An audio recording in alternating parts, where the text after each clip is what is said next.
Apakah tidak boleh memahami hadis dengan secara tekstual? Boleh, tergantung dari hadisnya. Jika hadisnya kaitannya tentang ibadah pokok, yang pokok-pokok itu tidak perlu. Yang intinya yang pokok, yang perkara usul itu tidak perlu ditafsirkan. Oh, ini menurut ilmu sains ini. Misalkan buniyal Islamu ala khamsin, syahadatu an la ilaha illallah dan seterusnya sampai zakat, puasa, haji. Ada berapa? Islam itu dibangun atas lima perkara. Itu tidak perlu Pak dipahami secara kontekstual, tidak perlu. Itu harus dipahami secara tekstual, tidak perlu. Adapun nanti pada poin-poin masuk di dalamnya, misalkan tentang ritualnya, misalkan itu beda lagi. Tapi hal pokok yang perlu ditegaskan, yang harus dipahami secara tekstual itu tentang 5 perkara ini. Tidak perlu dikembangkan. Wah, sekarang karena teknologinya semakin canggih, itu tidak cukup, harus ditambah, berarti harus ada 6. Wah, kacau. Ini sekarang ilmu sains semakin berkembang, maka haji itu tidak perlu ke Mekah Madinah misalkan. Perlu sekarang live saja, hajinya sudah sah itu. Sebagai tidak bisa, karena sudah tetap paten tentang tekstual, jelas perintahnya oleh baginda Nabi, baik secara qauli, fi'li maupun takriri.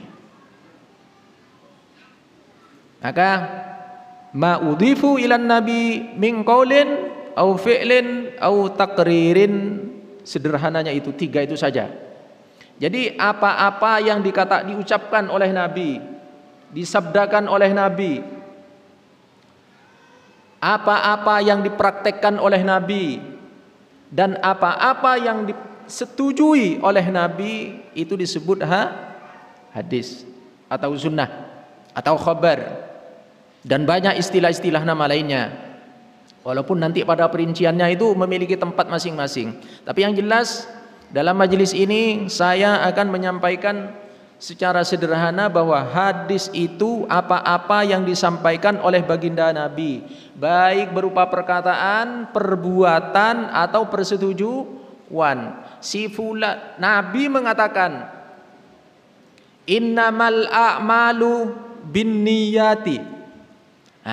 Ini contoh hadis qauli. Hadis qauli.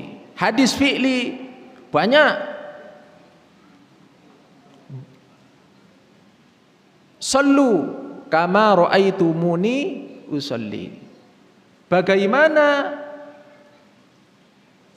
kita atau sahabat saat itu melihat atau menyaksikan sholatnya Nabi, itu yang disebut hadis fi'li. Hadis perbuatan Nabi melakukan sholat dari takbir sampai akhir salam, disaksikan oleh para sahabat, kemudian diriwayatkan oleh sahabat kepada sahabat lain atau kepada generasi berikutnya, tabi'in atau tabi'in, itu disebut hadis fi'li.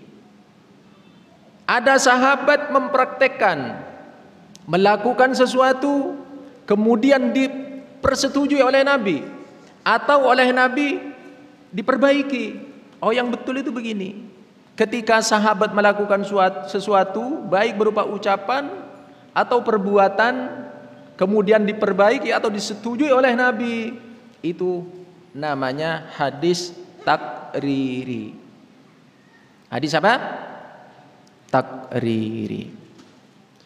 Itu tentang pengertian sederhana tentang hadis.